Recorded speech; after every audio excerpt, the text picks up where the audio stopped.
Hello, very good morning to all and welcome to today's Daily Dose of Market Insights. I'm Kelvin here. Very good morning. Today will be the Wednesday, the 27th of November 2024. So as usual, let's have a quick look at the disclaimer first before we go through today's gist of the Daily Dose of Market Insights.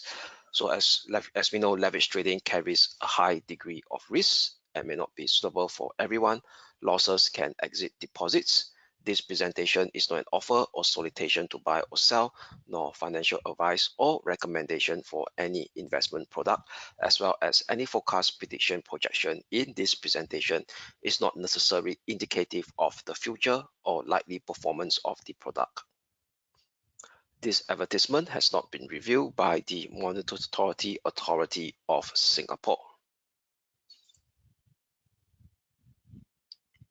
Okay, so as usual, let's have at the initial start, let's have a quick recap what has taken shape yesterday in terms of news flow, economic data release, and as well as the various broad-based cross-asset classes intraday performance, followed by I will cover a new intermarket dynamics that is playing out in the marketplace right now that will have a much more longer-term impact in terms of the time horizon, stretching from a multi-week to multi-month perspective, and followed by, as usual, our daily short-term intraday technical outlook on the broad-based cross-asset classes. Right, and we also run out what are the key events, data points to look out for today that may impact the movement of the respective broad-based cross-asset classes intraday price performance. So let's start with the news flow and economic data release first. So yesterday we do have a couple of interesting news flow pertaining to the US economy. One utmost of important will be the Federal Reserve monetary policy minutes of the previous meeting that was concluded during the month of November, where the minutes show that officials prefer future rate cuts to be gradual. So what it tells us over here is that next year there will be very low odds of talking about 3 to 4 interest rate cuts of 25 basis point each, and also in terms of this upcoming Trump administration, given his campaign pledges during his campaign trail, that most of his policies tends to be inflationary in nature from a longer term perspective, and that has already been priced in by the financial markets. So if you look at the CME FedWatch 2, so for those who are new, first time looking at this CME FedWatch 2, it's a very good website. You just Google CME FedWatch 2 by the CME group, where they use the Fed funds futures market pricing, and from there we are able to actually have a gauge of what market participants are estimating the probability of interest rate cut or interest rate hike or stand pat by the upcoming US Federal Reserve FOMC meeting. All these are in probability, and the probability changes every day and every minute or second depending on relevant news related information that will hit this Fed funds futures market. All right, so based on this CME FedWatch 2 right now, let's look at the current one over here. Let me expand my screen so that you guys have a better look. Okay, so the next upcoming meeting before 2024 ends will be on the 18th of December over here. So market is already now looking at more than 50% chance, currently being priced at 65%. This is not live data, but it's about 2 hours of lag, which is pretty much sufficient, giving us a current gauge of what market is expecting the Fed may do on 18th of December. So based on the Fed funds futures market participants, on the aggregate, they're actually pricing in a 65% chance of another 25 basis point cut to bring the Fed funds rate down to 4.25% to 4.5% before 2024 ends. Okay, so that more or less has already been baked into the market expectation. So right now, market is more now concerning about what the future hold next year. All right, so if you look at next year over here, we could look at the aggregated one. Okay, so based on the aggregated probability, the pricing of the CME FedWatch 2 allow us to stretch all the way down to a year. Okay, so what you could see this meeting date 18th of December. So this American format, the first digit over here is month, month, day, year. So you go all the way down to next year, 10th of December 2025. So it can stretch all the way down to about 12 months or a year ahead of FOMC meetings in the future. So what I could see over here is that the next future interest rate cut potentially has been spaced out. Okay, what I mean by spaced out? Okay, so market is looking at 65% chance on 18th of December. So this is highlighted over here. And if you look at next year in January, 29th January and 19th of March, the one in light blue or light turquoise blue, high chance that market is viewing it as stampede in January next year, 29th of January next year, and 19th of March next year, at a high chance of 87% and 63%. And the next cut will only come in probably with a high probability of 63% that is being assigned to the 7th of May 2025 FOMC meeting, where market participants is expecting the Fed to cut by another 25 basis point. Then thereafter, we see a series of stampede 1, 2, 3. So 3 consecutive meetings of stampede ranging from June, July, and September next year until we start to see potentially another 25 basis point cut, which is a high probability of 70% being assigned to the 29th of October 2025 meeting. So you look at over here, the next cut to come in at the start of next year will be 5th of no, sorry, 7th of May. And another one will be on the 29th of October. So notice that the two cuts are being spaced out quite sparingly over here. The distance between these two potential interest rate cut for next year. That means what market participants are viewing right now is that the Fed is no longer in hurry to cut interest rate. And what does it imply over here is that imply that two things. One, economic growth are getting rather solid in the US. That means there's no sign of labor market weakness or a recession that doesn't justify the Fed to actually do rampant interest rate cut for 2025. Secondly, another possibility over here is due to upcoming Trump policy of enacting inflationary pressure back into the US economy due to these two flagship policy that he actually embraces during his campaign: steep corporate tax cuts followed by tariffs, okay, against China and against the rest of the world. So that could potentially widen, firstly, steeper corporate tax cut, widen the budget deficit, which is also inflationary in nature in the longer term. Higher inflation, higher tariffs against China and against the rest of the world potentially could lead to what I call counter measures against other countries that got hit by US tariffs back into US export to this country again. So eventually we will see consumer prices ticking up higher, all right, as well. So that could be also be the reason why market participants are looking at a rather minute, shallow interest rate cut cycle this time around by the Fed. All right, and how does it impact the markets? For sure, it would actually see the US 10-year Treasury yield inching much higher. So the key resistance to watch will be at the 4.49%. Above this level could potentially starts to see much more pronounced US dollar strength coming into a medium-term time horizon. So we're talking about multi-week to multi-month. So that I've already covered in my intermarket dynamics in my previous daily dose and as well as yesterday's daily dose as well. Okay, so I don't want to touch much about that in the detail. And another potential we call it a geopolitical event is this ceasefire. Okay, so this ceasefire has been made announced in the Middle East between Hezbollah and Israel, okay, pertaining to the Gaza crisis.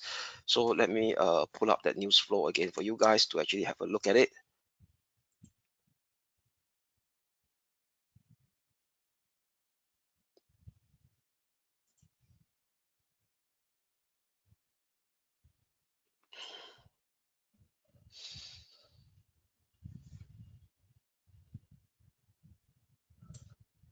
Okay, so what we could see over here is that finally talks has been done on this Israel and Hezbollah ceasefire, but what is not permanent is I believe there's actually a grace period. Is a time period about 60 days or something like that, if I'm not wrong. So what we could see over here is that yeah, it will withdraw its forces over 60 days. right? So meanwhile, how does it impact the financial markets? Okay, so it more pertaining impact to the Middle East supply, and the potential disruption of oil supply has been pretty much reduced in the Middle East region right now, and that's why we start to see weakness on the West Texas crude oil.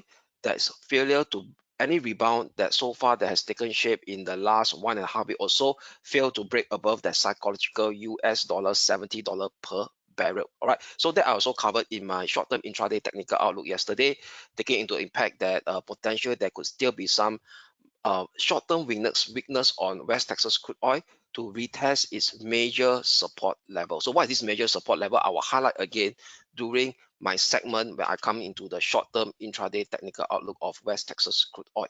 All right, and another news flow is more pertaining to the state of the US economy, where Conference Board is actually a kind of a private organization that do survey about consumer sentiment in the US, and this is kind of one of also being well respected forward-looking macroeconomic data of the US, informing of the state of the US consumer spending. As we know that what leads consumer spending to spend more is consumer confidence. And what we could see over here is that consumer confidence yesterday, as being compiled by the conference board, continues to actually improve in November. All right, so it ticked up by 0.4 points to 92.3.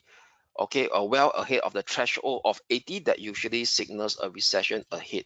So if you look at the trend in the last 2 or 3 months or so, the consumer confidence index as compiled by the conference board has starts to tick higher as well and start to shape a series of higher high and higher low. Okay, so that also have a positive spillover impact into the performance of the US stock market yesterday. So you look at the performance of the US stock market, all three major US indices closed in the green, with the exception of the Russell 2000 that is underperformed by a loss of negative 0.73% yesterday. This is more due to profit taking, and the SPX is up 0.57%, very similar magnitude of the Nasdaq 100. The Dow Jones Industrial Average is up of a minor gain of 0.28%. So if you dive into deeper into the sectorial performance of the XPX over here, so what I could see over here is that the XPX, yes, we see a lot of green. So this green is more pertaining to the market cap, heavyweight market cap, mega cap technology stocks that are leading the fort. I want to highlight especially Nvidia, which is almost on the same weightage now as Apple. Apple is still number one, and Nvidia is just marginally behind its second, being the second biggest weighted cap in the S&P 500 and the Nasdaq 100. Uh, in the entire semiconductors sub-industry of the information technology, only Nvidia is clearly in the green. The rest of the other semiconductor stocks are in the red. Okay, exception of AVGO is almost unchanged. Why in the red? Because of this heightened trade tariffs that's being imposed by Trump, based on his what I call it, his remarks in his social truth network social media account post. That could potentially also derail global supply chains that pertaining to the semiconductor industry as well. So that actually causes a negative feedback loop into the other semiconductor stock, with the exception of Nvidia. So Nvidia, there's a lot of conspiracy going on, is that there are some bigger players that may be using Nvidia to actually hold the fort of the SPX and the Nasdaq 100, given its significant market cap weightage on it. All right. So if you were to look into the sector performance by the groups, right, the grouping of the 11 sector, so I could see yesterday is that it's not, yes, despite the SPX and Nasdaq 100 in the green yesterday of 0.57%, but it's not really telling us what you call it, an risk on impact on the performance of the global of the US stock market. Why? If you look at it over here, is that the sector that outperformed yesterday are more defensive in nature. So utilities is a defensive sector, is outperformed by positive 1.25%. Also, another one is consumer defensive, also up by 0.56%. Oh, that's on par, sorry, on par with the market. So what's interesting over here is that your technology, your financial and industrial, consumer cyclical, all these are more sensitive to risk-taking behavior, underperformed yesterday. All right. So what we could see over here is that given the fact that also this week is a shortened week in the US stock market. Why? Because tomorrow is Thanksgiving, and Thanksgiving the markets will be closed for tomorrow, Thursday, and on Friday the markets will only be open on a half day basis on the US stock market, which is the NYSE and the Nasdaq, the electronic finance stock market in the US. So that could also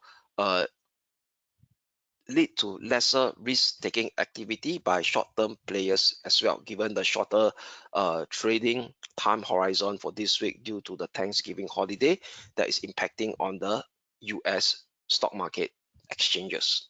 All right, so that's for the performance of the major US stock indices. And what we could see yesterday, we do due to Trump trade tariffs, we also start to see the yen crosses that has been underperforming as well over here. All right, so what goes? Let me highlight to you the yen cross over here. Okay, so this is a 1 month rolling performance. Okay, so this should be as of now while we are speaking. So hopefully, let me change the date. Yeah, this is 27 November. Okay, so this is a 1 month. So you look at the 1 month yen crosses performance since the peak of it that was being seen post US presidential election 15 November. Then after 15 November, all these yen crosses has been inching downwards. That means the yen is gaining strength against the dollar, against the CAD, against the Norwegian NOK, Kiwi, against Swiss franc, against Aussie, against Euro, against SEK, and against Sterling. All right, so the yen itself is gaining strength over here, and also supported by the spread between the US 2-year Treasury yield minus of the 2-year JGB yield spread is also be inching downwards as well. That means what we could see over here is that due to this Mr. Tariff Man coming back into the picture again, or they call it Trump tariff tantrums back into the financial market, that could actually spark off a bout of risk aversion behavior, and this risk aversion behavior could be potentially be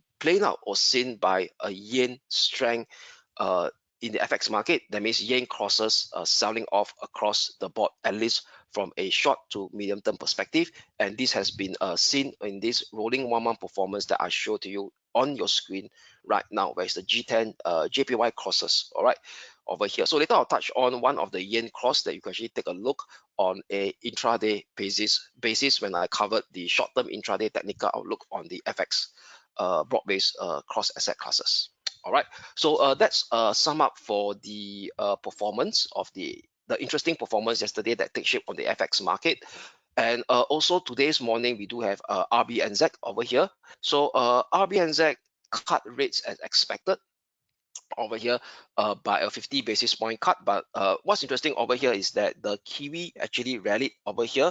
So what you could see over here is that the Kiwi dollar actually rallied instead of decline. So it's right now it's actually shipping a gain of intraday gain of 0.47% after a test of that previous major swing low last year of 25 October 2023. You could see over here it tested over here. Then thereafter, right after the RBNZ announcement, the Kiwi rebounded as well with a bullish divergence that's being flashed out on the daily RSI. So why the Kiwi dollar bounce is also pertaining to one of the news flow that is related to RBNZ monetary policy decision, where they also released the latest inflation forecast, because the latest inflation forecast show inflation accelerating in 2025. So markets are forward looking because of this latest inflation projection, but RBNZ showing it to reaccelerate in 2025. Potentially there could be a slower pace of interest rate cut undertaken by RBNZ next year, right? So that could also more in line with the thinking of the US Federal Reserve official, as well as being indirectly depicted by the CME Fed Watch 2 probability of a very shallow interest rate cut going forward into 2025, which I shared with you earlier on at the start of today's daily dose. All right, so that sum up today's daily dose of the news flow and their so-called impact on the respective broad-based cross asset classes. So now let us now touch on the intermarket dynamics pertaining to the US stock market over here. So let me flash out this particular chart of the 2000 year to date performance as of yesterday's closing price on the US stock market. So what I did over here, I break down the various key stock, the group, sectorial and major stock indices of the US stock market. All right, so for sure Nvidia is the one leading the fort. Okay, year to date is up by 184% over here. And what's interesting over here is that Nvidia is part of the semiconductor sector, or we could use it as the ETF as a gauge as well. We call it SOX, SOXX. So Nvidia is the biggest weightage inside the SOX ETF. And if you look at the SOX ETF, initially at the start of this year, it has been the second leading sector on just right below Nvidia that is leading in the US stock market, and also it leads by the ahead of SPX, the equal weightage SPX, the Nasdaq, the Russell, and the Dow Jones Industrial Average as well.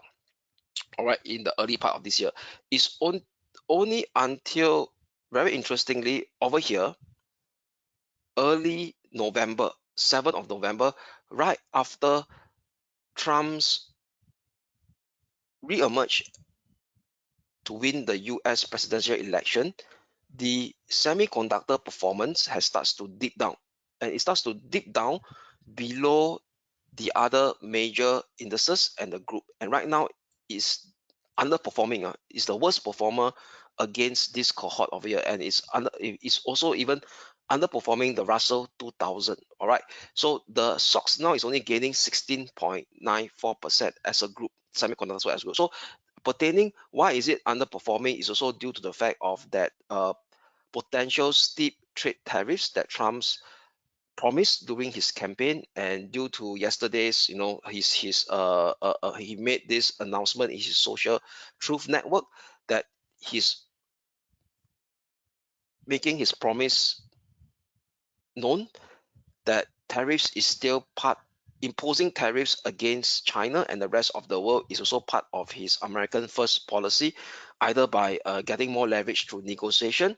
But market reacted negatively to that, especially on stocks or sector that has a direct impact, negative impact on his tariffs policy. So semiconductor is one of them, given the fact that we know that the US and China are still engaged in this high-tech war, and higher tariffs from US itself pertaining to semiconductor products, which is a very sensitive export imports item, that could also potentially derail the revenue potential of the US semiconductor companies residing inside stocks. The reason why Nvidia is outperforming is due to AI optimism that is actually supporting this Nvidia current optimism right now. But if you look at the sector as a whole, that actually should give a bit us of a worrisome sign on the state of the US economy, because this semiconductor stocks is also one of the leading general of the US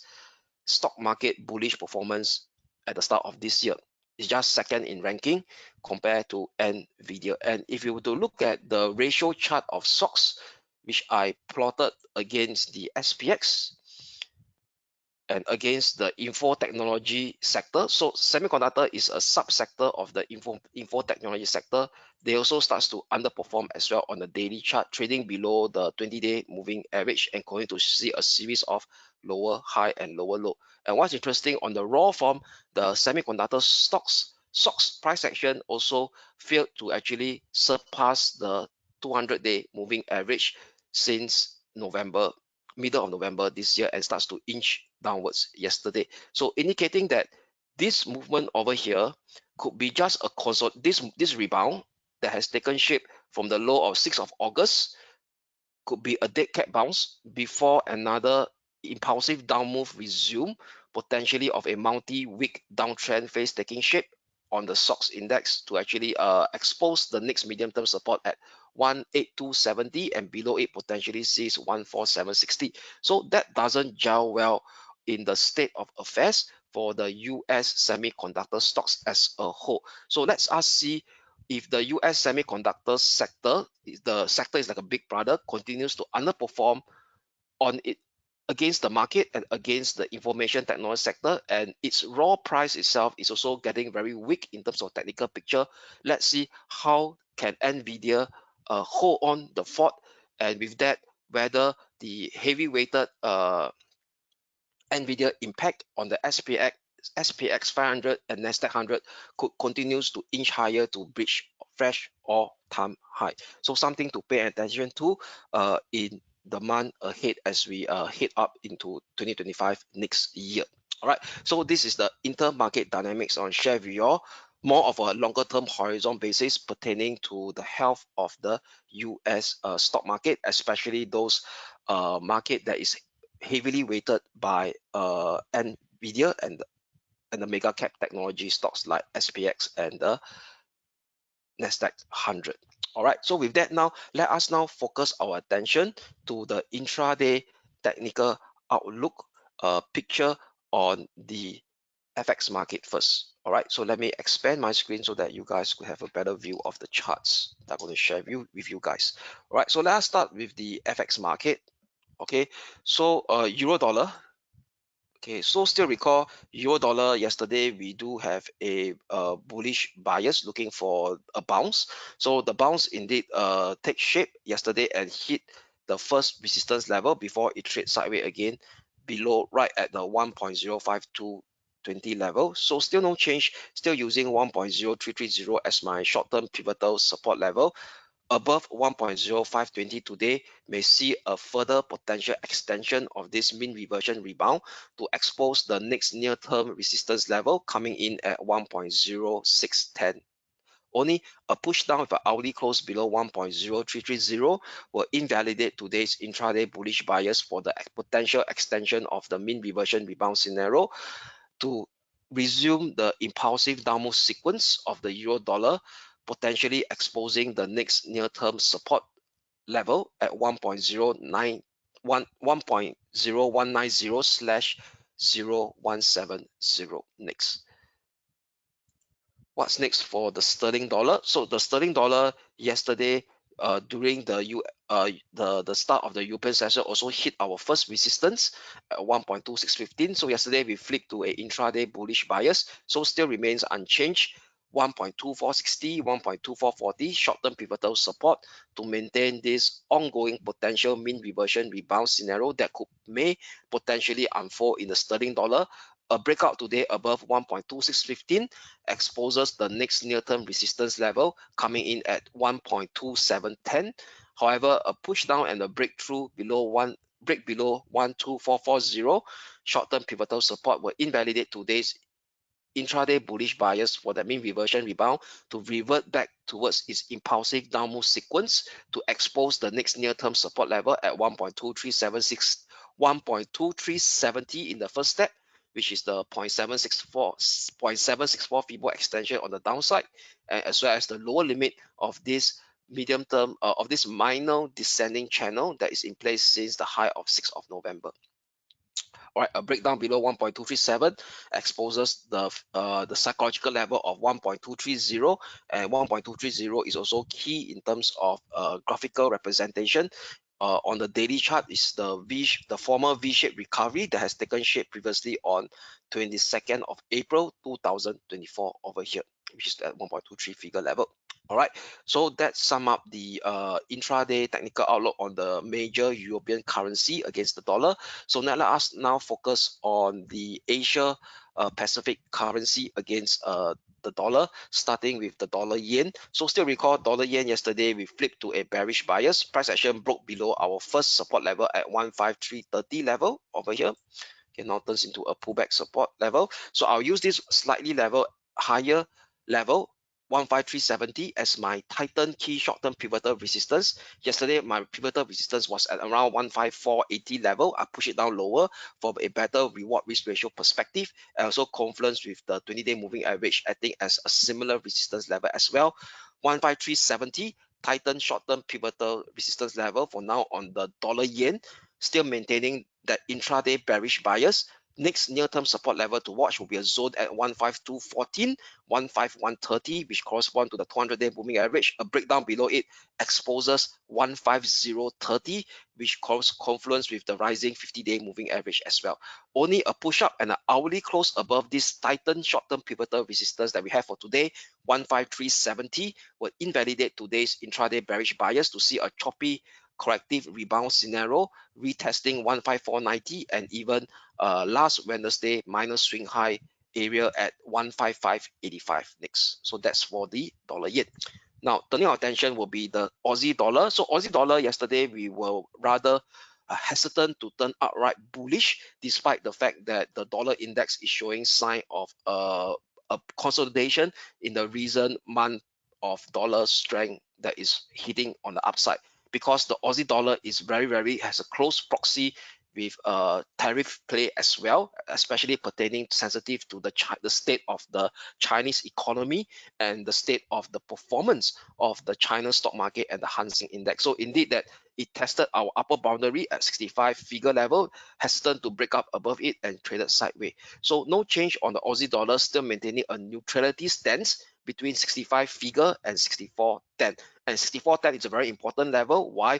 Because if you look at the daily chart of the Aussie dollar, 64.10 level over here is indeed this major ascending trend line that I drew from the low of 13th of October 2023, and a very clear break below this 64.10, 63.60 level indicate a potential multi-week to multi-month down move on the Aussie dollar if that level is not been taken down on the downside. So on the intraday basis, remain neutral for now between 65 figure and 64.10. Only a push up with an hourly close above 65 figure level, then the Aussie dollar could move in line with the other major FX pair that is showing a sign of dollar weakness, exposing 65.45 and 66 figure next on the Australia dollar.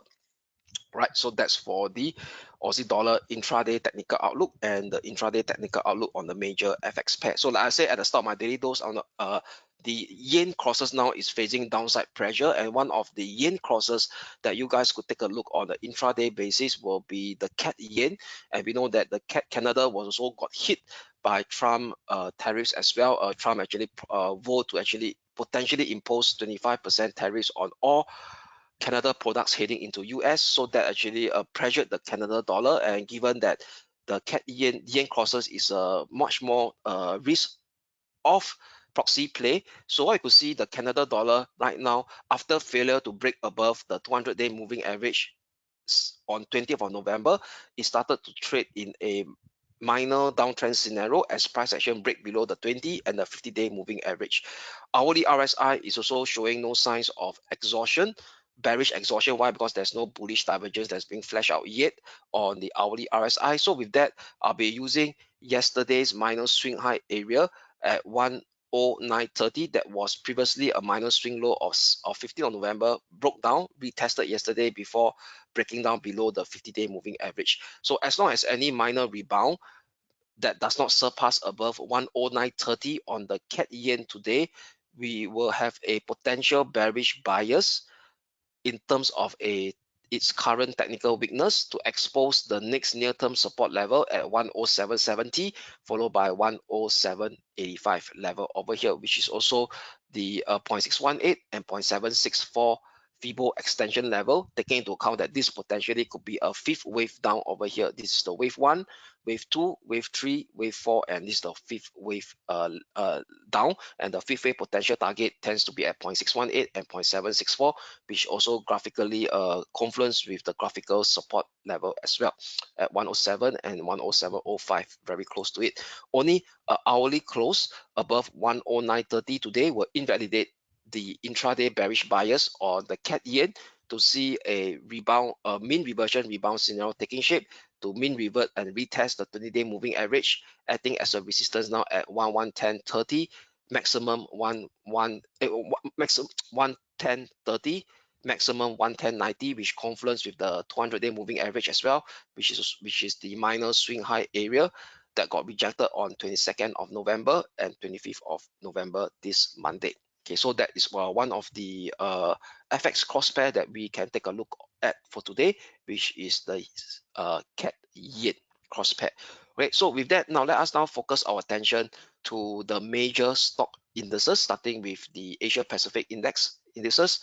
Okay, so what we have over here will be the Hong Kong 33. So the Hong Kong 33 early today's Asia session, it tries to touch and break the first support level that I highlighted yesterday, 19,080, and managed to stage a bounce, but still holding below the 19,480 short-term pivotal resistance that we highlighted yesterday. So still no change, still using 19,480 short-term pivotal resistance to maintain that intraday bearish bias on the Hong Kong 33. A breakdown below 19,080 exposes the next near-term support level at 18,740. Below it, 18,200 will be very key because this is a kind of a major support level which confluence with the 200-day moving average as well. Only an hourly close above 19,480 invalidate today's intraday bearish bias on the Hong Kong 33 to see a mean reversion rebound scenario taking shape, retesting the next near-term resistance level at 19,880, 20,150, which confluence with the 20-day and the 50-day moving average, I think as a similar resistance zone or level as well. Now, turning our attention will be the Nikkei 225. So the Nikkei 225 staged that bearish reaction as expected, right below the 200-day moving average, the 50-day moving average, and the 20-day moving average, which was being defined as our short-term pivotal resistance that we have yesterday at 38,670. So still no change, use 38,670 as my short-term pivotal resistance level.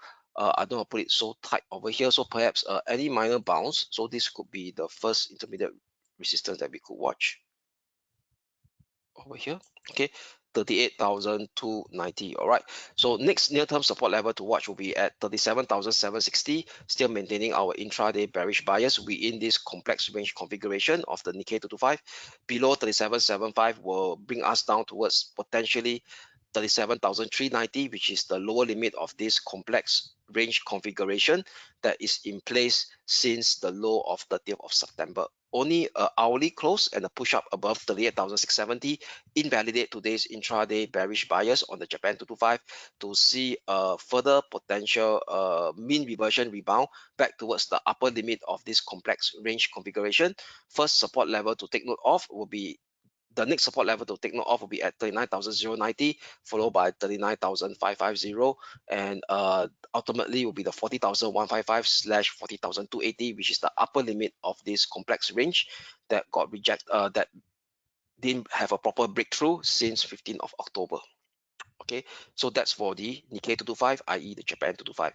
Turning our attention will be the German 30. So no change on the German 30, continues to trade within this complex sideways range as well, since the fresh all-time high that was made on 17th of October as price action starts to wildly whipsaw around the 20-day and the 50-day moving average. All right, so with that, the upper limit of this sideways range still remains the same at 19,510, 19,560.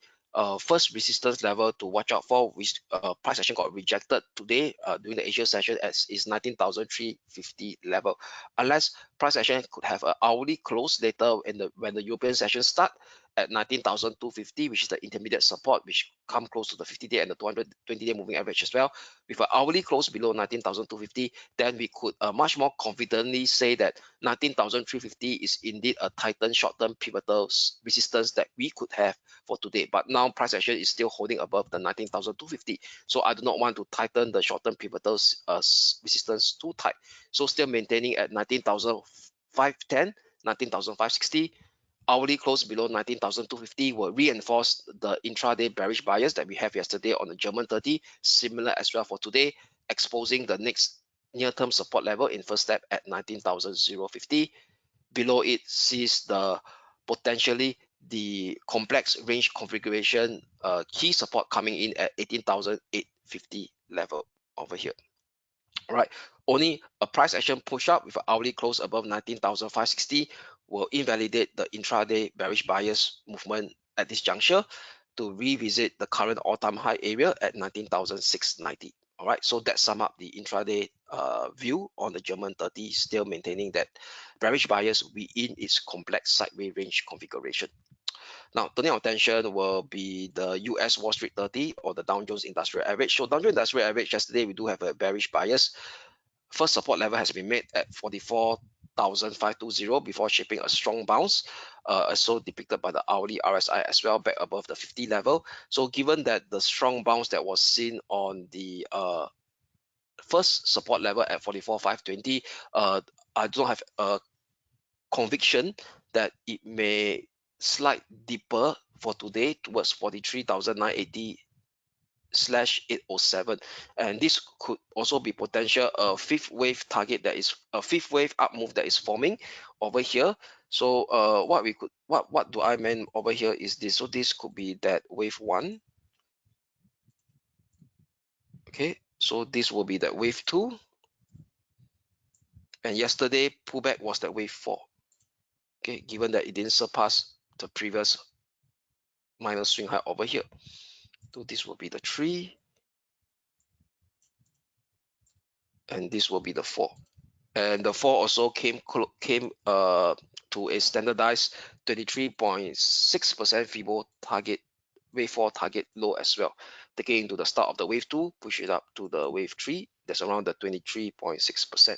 So what I could see over here is that 1 2 3 4, and how potentially high the fifth wave target could go, 0.618, 0.764. So if you were to do the Fibo extension over here,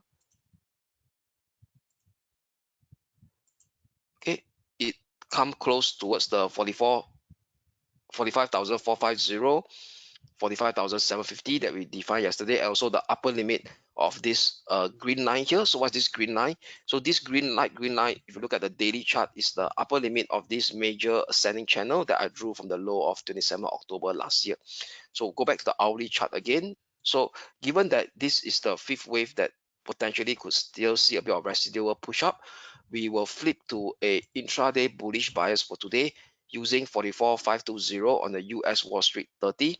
Above 45,070 exposes 45,450 next. All right, only push down with the hourly close below 44,520 that would invalidate today's intraday bullish bias to kickstart a much more deeper pullback scenario unfolding on the US Wall Street 30, exposing that next near-term support zone of 43,980/807. Below it, potentially revisit 43,325, which also correspond pretty much closely to the rising 20-day moving average that managed to actually survive after that pullback that took shape from 11th of November to 19th of November, that week long, that 3 to 5 days of pullback previously. Now, with that, let us now take a look at the Nasdaq 100. So the Nasdaq 100 continues to hover below 20,990. So that was the 20,990 is my short-term pivotal resistance yesterday.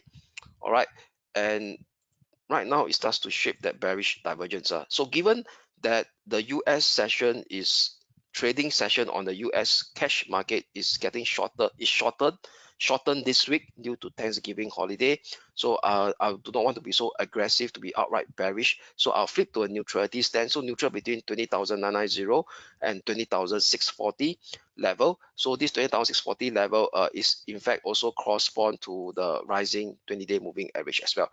Unless suddenly we see a very swift down move with an hourly close below 20,640, then we could have a higher odds or higher odds or probability to shape to actually reinsert that intraday bearish pressure again on the Nasdaq 100 to expose the next near-term support zone of 20,460/20,335, which so correspond to the rising 50-day moving average. All right, so that sum up the intraday technical outlook on the major stock indices. So now let us turn our focus to the commodities market, starting with gold XAU/USD. So for gold XAU/USD, yesterday we do highlight a short-term pivotal support for a minor bounce. So it's still pretty much intact over here. Why? Because if you look at the RSI continues to shape a series of higher low, and right now is back above the 50 level mark, indicating some form of short-term bullish momentum coming into play for gold XAU/USD. So still no change, using 2,600/2,590 as my short-term pivotal support level, taking things one step at a time. first resistance zone equal to surpass will be 2650/2660, which confluence with the 20-day and the 50-day moving average acting as a resistance. Above 2660 potentially may see a further potential push out to revisit the next near-term resistance level, which is the minor swing high area of Monday, 25th of November, during the early US session, 2689. Only a push down of the hourly close below 2590 would resume its potential multi-week corrective decline scenario that could still unfold on Go XAU/USD, revisiting the next near-term support zone of 2460, 2526, and even 2507 slash psychological level 2500. So Go XAU/USD still using 2600, 2580 as my short-term pivotal support to maintain that short-term intraday bullish bias. But we are taking things one step at a time. All right. Two resistance to watch out for on an intraday basis: 2660 followed by 2689. Okay, now what's next for the West Texas crude oil? So for West Texas crude oil over here, yesterday we highlighted 70.80 is our short-term resistance level. Price action try to stage that bounce. Nicely rejected 70.80, slightly below it. So yesterday it printed an intraday high of 70.55. All right, so still no change, still using 70.80 as my short-term pivotal resistance level, maintaining that intraday bearish bias towards the major range support zone of 67.55/10, below it 65.70. So why is this 65.70 important? If you look at the daily chart of the West Texas crude oil, 65.70 is indeed the lower limit of this major descending triangle range configuration that is in place since the low of 20th of March last year. All right, so if we start to see a breakdown below 65.70, that could potentially unleash a major bearish breakdown on West Texas oil. That means, i.e., the down move that may unfold below 65.70 may constitute into a multi-week to multi-month horizon.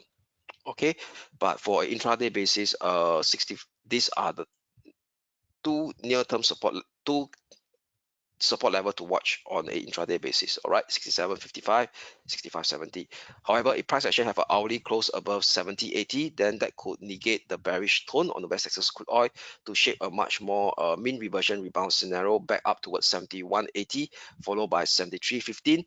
That price action has failed to have a proper breakthrough since 24th of October this year.